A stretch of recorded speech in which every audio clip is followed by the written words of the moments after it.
네, 오늘 그 본문을 보시면 그러므로라고 시작을 합니다. 그 영어 성경에는 therefore라고 나와 있는데요. 아시듯이 우리가 이 therefore라고 할 때는 이렇게 새로운 이야기를 시작하는 것이 아니라 어떤 이야기의 결론을 말할 때 쓰죠. 이래저래 해서 therefore라고. 바울 역시 지금 마찬가지입니다. 사도는 지금 그러므로라고 하며 이미 앞서서 한 그 자기 이야기의 그 결론을 향해 이제 가는 것이죠. 그 이야기가 바로 이 1장 후반부에 나온 특별히 1장 27절에서부터 나오는 이 내용입니다. 제가 읽어드릴게요. 오직 너희는 그리스도의 복음에 합당하게 생활하라. 이는 내가 너에게 가보나 떠나 있으나 너희가 한 마음으로 서서 한 뜻으로 복음의 신앙을 위하여 협력하는 것과 무슨 일에든지 대적하는 자들 때문에 두려워하지 아니하는 이 일을 듣고자 함이라. 이것이 그들에게는 멸망의 증거요 너에게는 구원의 증거니 이는 하나님께로부터 나는 것이라. 예, 여기서 보시면 지금 바울이 하고 싶은 이야기의 핵심은 나는 너희들이 복음에 합당한 생활을 했으면 좋겠다라는 것입니다. 그러니까 복음의 가치에 맞는 누가 봐도 저 사람은 참 복음적이다라는 그런 삶을 살라는 것이죠. 그리고 이 복음에 합당한 생활은 적어도 저기에 나온 내용에 따르면 한 마음으로 서서 한 뜻으로 협력하고 대적하는 자들 때문에 두려워하지 않는 것입니다. 자, 그렇다면 여기서 우리가 알 수 있는 그 분명한 한 가지가 있습니다. 그것은 빌립보 교인들이 우리가 지금 계속해서 빌립보 교회를 보고 있는데요. 빌립보 교인들이 지금 어떠한 두려움에 있었다는 것이죠. 이야기의 이 뉘앙스로 보았을 때 그들은 아마 이 외부에서부터 어떤 큰 압박을 받고 있었던 것으로 보입니다. 그래서 바울은 난 이제 더 이상 너희가 두렵지 않다라는 이제 그런 이야기를 듣고 싶다 말하는 것이죠. 자, 여기서 이들이 두려워하던 그 대적하는 자들이 정확히 누구인지는 그 학자들 간의 의견이 조금씩 갈립니다. 그래서 어떤 이들은 우리가 예전에 잠시 얘기했던 그 바울을 미워하는 마음으로 순수하지 않은 마음으로 복음을 전했던 그 무리를 얘기했었죠. 그 무리라고도 하지만 대부분의 학자들은 이 대적하는 자들을 그 이 빌립보에 살았던 이방인 그룹이라고 보는데요. 저 역시도 그랬지 않았을까 싶습니다. 기억하시겠지만 이 빌립보 도시는 그 유대인의 패당이 없을 만큼 굉장히 로마화된 도시였죠. 근데 이제 더 특별한 점은 역사적으로 보면 이 빌립보 도시는 그냥 이방인들이 살던 그런 도시가 아니라 이 로마의 퇴역 군인들이 모여 살던 곳이었습니다. 그러니까 로마의 퇴역 군인들을 모아놓고 식민지로 만들어 놓은 다음에 제2의 로마로 만들려고 했던 것이죠.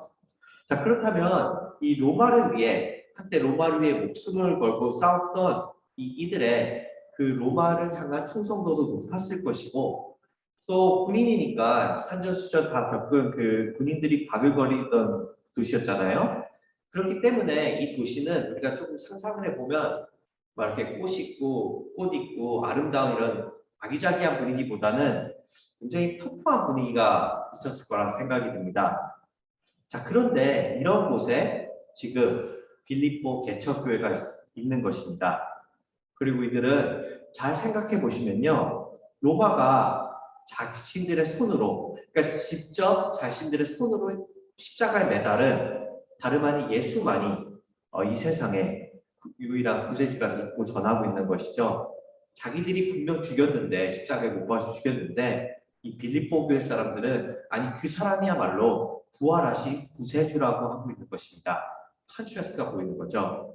그래서 어느 정도 빌립보 교회에 적지 않은 핍박이 있었을 것을 우리는 쉽게 예상할 수 있습니다. 따라서 바울은 이들이 한 뜻으로 복음을 위해 협력할 것을 만약 그렇지 않는다면 이런 어려운 환경 속에서 빌립보 교회가 살아남을 수 없음을 알기에 함께 고난에 동참하고 또 똘똘 뭉쳐 있으라고 강조하고 있는 것입니다. 그러니 결국 사도가 하고 싶은 이야기는 이런 두려움과 어려움은 혼자 이겨내야 되는 것이 아니라 서로 마음을 합해서 공동체로서 같이 해야 한다는 것이죠. 이 점은 개인주의가 사회의 모든 면을 지배하고 있는 그 오늘날 우리에게도 제법 큰 메시지를 주는 것 같습니다. 실제로 요즘에 이제 특별히 코비드 후에는 우리 기독교 안에서도 내가 혼자 유튜브로 좋은 설교를 듣고 예배하면 되지 굳이 왜 귀찮은 사람들과 같이 이 공동체 생활을 하는지 그런 의문을 갖기도 하죠. 좀 생각해 보면 혼자 하면 더 편할 것 같은 그런 생각도 듭니다. 그렇죠? 집에서 누구랑 이렇게 부딪힐 일도 없고요. 자, 이 이야기를 길게 할 수는 없지만 사도가 오는 날 많이 살아 계셨다면 그래서 이런 현상들을 보았다면 이런 우리의 모습을 어떻게 평가했을지 궁금하기도 합니다. 적어도 이 1장 후반부의 내용으로 비춰봤을 때 그는 이런 것을 보고 그건 결코 복음에 합당한 생활이 아니라고 엄중히 경고했겠죠. 그 누구도 혼자 이 세상의 대적을 이겨낼 수 없을 테니까요. 자, 이제 다시 본문으로 돌아와서 이렇게 1장 후반부에 서로 뜻을 모아 한 마음으로 어려움을 이기려라 했던 사도는 2장에서도 자, 2절 보세요. 보시면 또 비슷한 이야기를 시작합니다. 1장 27절과 2장 2절 비슷하죠. 지금 언뜻 보면 지금 똑같은 소리를 또 하나 싶기도 한데요. 우리가 잔소리를 할 때는 한 소리 또 하고 한 소리 또 하잖아요. 그러나 실제 사도는 여기서부터 이제 조금 더 깊은 이야기를 시작합니다. 3, 4절에는 이렇게 나오죠. 네. 즉 1장 후반부에는 대적하는 자들에 대해 어떤 외부적인 문제와 그 고난을 나눴다면 2장에서 이제 사도는 성도들 안에 있는 그 내부적인 문제를 다루기 시작한 겁니다. 그 조금 더 설명을 드리자면요. 우리 목사님 설교를 지난 2주 동안 들으셨고 또 이제 빌립보서 4장 2절을 보시면 그 내가 요오디아를 권하고 순두개를 권하노니 주 안에서 같은 마음을 품으라.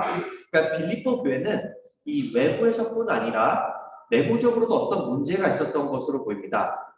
즉 서로 같은 마음을 못 품고 다툼과 허영이 많았던 거죠. 그래서 사도는 제발 그러지 좀 말라는 것입니다. 그것은 복음에 합당한 것이 아니기 때문이죠. 자, 그렇다면 복음에 합당한 것은 그럼 무엇일까요?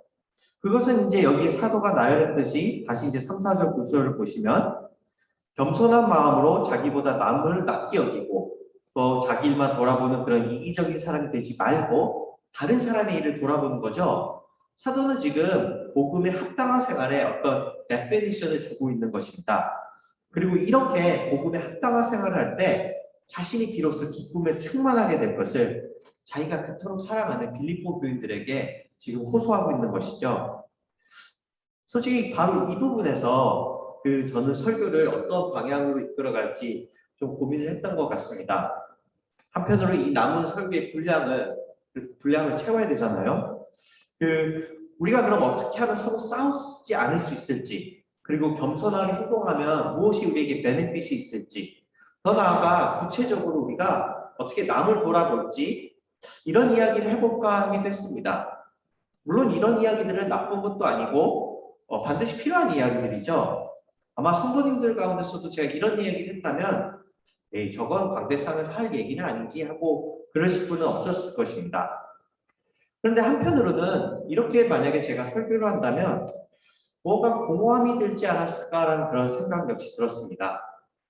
이유는 은근히 단순하죠. 왜냐하면 이런 일이 좋은 거는 이미 우리 모두가 압니다. 겸손하고 남 챙기는 거예요.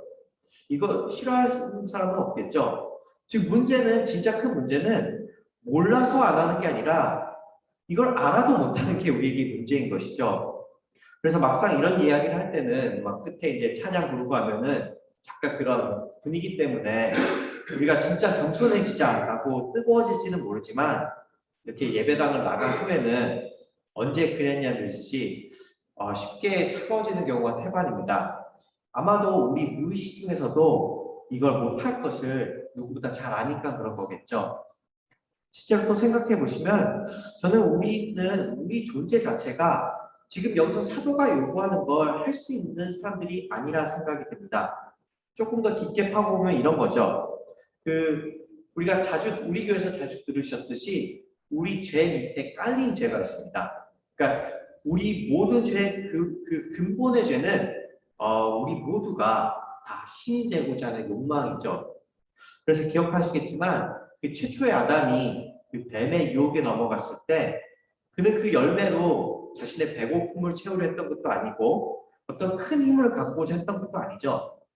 그가 선악과에 가장 손을 먼저 댄 목적은 그걸 먹고 하나님 같이 되고자 함이었습니다. 그게 뱀의 셀링 포인트였어요. 뱀이 세일즈맨이었다고 하면. 그 후로 우리 인류의 모든 죄의 근원은 그래서 서로가 하나님이 되고자 하는 그 시도에서부터 시작하는 거죠.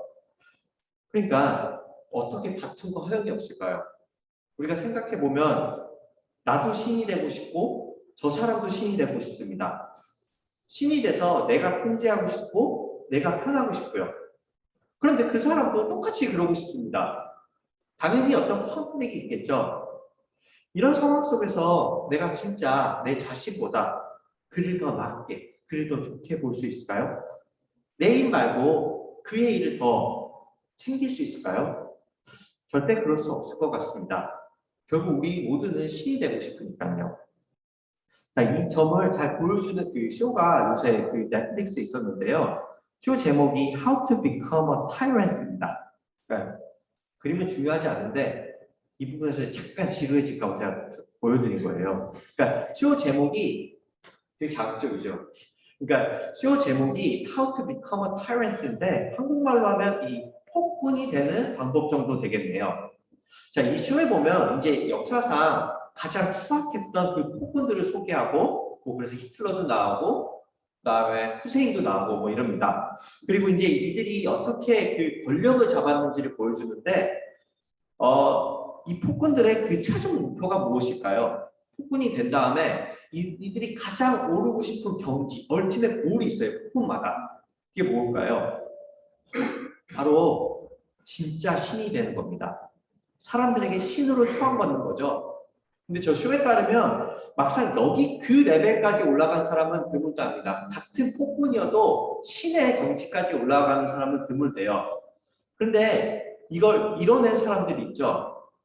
그게 바로 이제 우리가 잘 아는 그 북쪽 동네 사시는 그 김정은 그 패밀리입니다. 그래서 이 쇼에 따르면 모든 폭군들이 김정은의 가문을 부러워한다 해요. 어떻게 거기까지 올라갔냐고. 그렇지만 이제 결국 그 쇼의 결론이자 핵심의 메시지는 이겁니다. 마지막 엔딩에 그 내레이터가 이런 얘기를 해요. 굳이 이런 사이코패스들이 아니어도 여기 있는 우리 모두는 이들과 똑같이 폭군이 되고 싶은 욕망이 있을 뿐더러 또 만약에 우리에게도 같은 기회가 주어진다면 그런 일이 충분히 가능하다는 것입니다. 결국 우리 모두는 잠재적 폭군이라는 것이죠. 그러니까 여러분 옆에 계신 분들이 폭군입니다. 그렇게 따지면 폭군이에요. 그러니까 아니, 더는 안 할게요. 자, 그러니까 이게 보여준 게 뭐냐면 세상도 이런 우리 욕망의 그런 근본을 잘 파악하고 있는 거죠. 어떤 면에서 상당히 성경적입니다. 그리고 실제로 보면 이런 익스트림 케이스가 아니어도 우리가 이 신이 되고자 하는 그 욕망을 반영하는 건 우리 사회에 참 많습니다. 제가 한 가지만 더 예를 들어 볼게요. 예를 들어서 뭐 요즘이나 예전이나 그 우리가 왜 그렇게 어벤져스나 배트맨이나 슈퍼히어로 영화에 열광할까요? 뭔가 무시무시한 악당들을 물리쳐서? 아니죠. 악당은 그냥 내가 무턱대고 힘을 갖고 싶다 하면 좀 너무 노골적이니까 그냥 내 힘을 정당하기 위해서 어떻게 설정해 놓은 캐릭터죠. 따라서 진짜 이유는 우리 모두가 이렇게 슈퍼히어로 같은 신과 영웅이 되어서 항상 내 도움이 필요한 그 영화에 보면은 비루한 인간들이 나오잖아요. 꼭 도움을 받아야지 구출을 받는 아무 능력이 없는 그럼 신이 멋지게 보여주는데 그런 인간들과의 그 차별성을 즐기고 결국 내가 남 위에 서서 그 욕망을 아주 멋지게 이런 영화들이 표현해 주니까 그런 거죠. 한편으로 보면 그 영화를 보면서 우리는 우리 욕망을 대리만족하는 겁니다. 그래서 우리의 이런 오르고 싶은 욕망 때문에 우리가 있는 그곳이 가정이든 직장이든 심지어 교회이든 그곳에는 늘 불협화음이 있고 허영이 있고 자기 일만 돌보는 그 자기적 그 경쟁이 있는 것입니다. 서로가 다 각자의 영역에서 서로 신이 되겠다고 알려주니까요.